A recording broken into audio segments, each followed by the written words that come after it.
এই একটা পাপ যদি কেউ না করে ইনশাআল্লাহ সে জান্নাতে যাবে। যতই পাপ করুক না কেন, জিনা করেছে, মদ খেয়েছে, মিথ্যা বলেছে, অনেক কিছু করেছে, শুধু শিরকের পাপ করে নাই, আল্লাহ তাকে মাফ করে দিবেন ইনশাআল্লাহ। বিশ্বাস করলেন না কথাটা?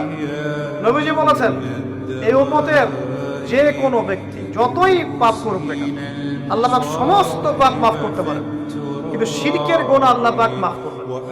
তওবা করে যদি মারা না যায় মাফ করবেন।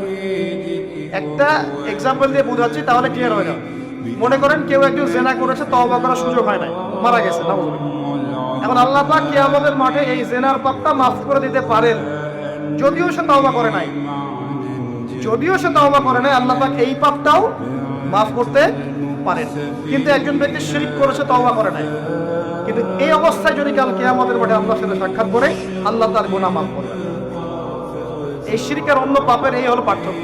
তাহলে সবচেয়ে কোন বিষয়টা থেকে আমাদের বেঁচে থাকা উচিত ভাই? শিরক কিও কেন, একটা বই পাওয়া যায়, কিনে নেবেন। কিতাবুত তাওহীদ একটা বই আছে, পড়ে নেবেন। কুরআন সুন্নাহর আলোকে বিশুদ্ধ আকীদার অনেক বই পাওয়া যায়।